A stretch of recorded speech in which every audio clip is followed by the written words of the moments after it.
জনিতাই জয় গৌর জয় রাজেশ্যাম। শুধু ভক্তবৃন্দ, আগামী 10ই মে শুক্রবার শুভ অক্ষয় তৃতীয়া তিথি। এই শুভ অক্ষয় তৃতীয়া তিথিটি আমাদের সনাতন ধর্মের অত্যন্ত পবিত্র একটি তিথি বলে মনে করা হয়। সে সত্য যুগ থেকে এই অক্ষয় তৃতীয়া তিথিটি উদযাপন করা হয়ে থাকে। এই অক্ষয় তৃতীয়াকে যুগ তিথিও বলা হয়, অর্থাৎ সত্য, ত্রেতা, দ্বাপর এই যুগগুলো অক্ষয় তৃতীয়াতেই শুরু হয়েছে। এই অক্ষয় তৃতীয়াটি আমাদের জীবনের জন্য অত্যন্ত গুরুত্বপূর্ণ। অক্ষয় তৃতীয়াকে ভগবানের চন্দন যাত্রা হিসেবেও পালন করা হয়। অক্ষয় তৃতীয়া থেকে শুরু করে পরবর্তী 21 দিন ভগবানের চন্দন যাত্রার উৎসব হিসেবে তাকে চন্দন লেপন করা হয়। এতে ভগবান এই উষ্ণের মধ্যে, বৈশাখের সেই তপ্ত গরমের মধ্যে শীতলতা অনুভব করেন। অক্ষয় তৃতীয়ার অর্থ অক্ষয়, অর্থাৎ যার কোনো ক্ষয় নেই। অক্ষয় তৃতীয়ার কর্মের কোনো ক্ষয় নেই এবং দানের কোনো ক্ষয় নেই। অক্ষয় তৃতীয়াতে যদি আপনি কোনো শুভ কর্ম করেন তবে সেটিও একটি অক্ষয় ফল দান করবে, এবং যদি কেউ অশুভ কর্ম করে বা পাপ কর্ম করে সেটিও ক্ষয় হবে না। তাই অক্ষয় তৃতীয়াতে আমাদেরকে খুব সতর্কতার সাথে কর্ম করতে হয়। অক্ষয় তৃতীয়াটা আমরা কিভাবে পালন করব? অক্ষয় তৃতীয়ার দিন আমরা অত্যন্ত সতর্কতার সহিত পালন করব। এই দিন আমরা কোনো ধরনের পাপ কর্মে লিপ্ত হব না।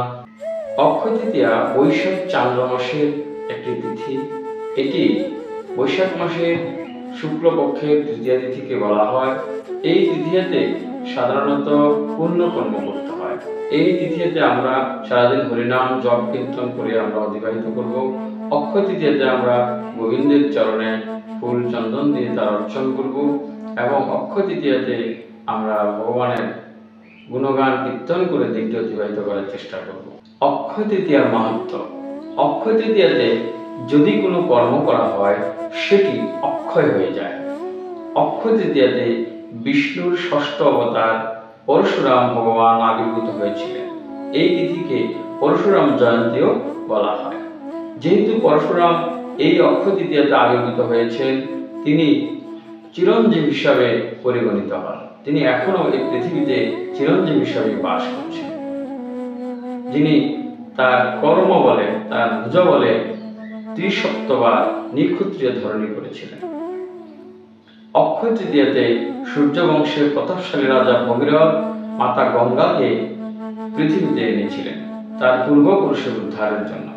গঙ্গা ও চিরঞ্জীব হিসাবে এই পৃথিবীতে সৃষ্টির শেষ অবধি প্রবাহিত বলে কথিত আছে।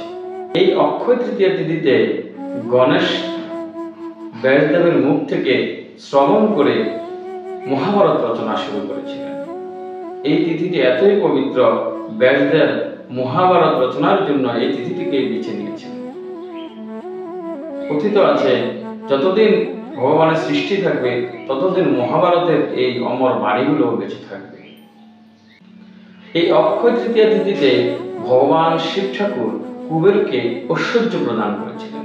কুবের ঐশ্বর্য লাভের জন্য ভগবান শিবের নিকট দীর্ঘ তপস্যা করেছিলেন, এবং এই অক্ষয় তৃতীয়াতে ভগবান শিব কুবেরকে তার ইষ্ট বরদান করেছিলেন।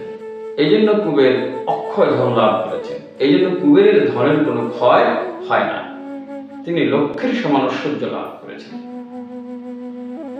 এই অক্ষয় তৃতীয়া তিথিতে ভক্তরাজ সুদামা ভগবান শ্রীকৃষ্ণের সাথে দ্বারকায় গিয়ে দেখা করেছিলেন, এবং সামান্য চাল ভাজা ভগবানকে সেবা দিয়ে তিনি অক্ষয় সম্পদ লাভ করেছিলেন।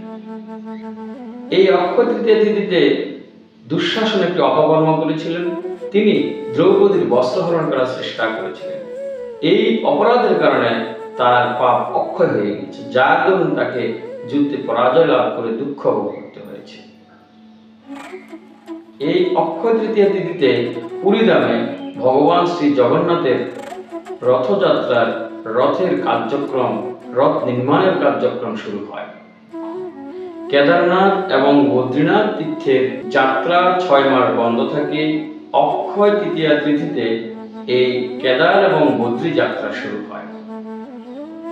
এটিকে শুভ তিথি হিসাবে এই দিনই যাত্রার জন্য প্রশস্ত মনে করা হয়।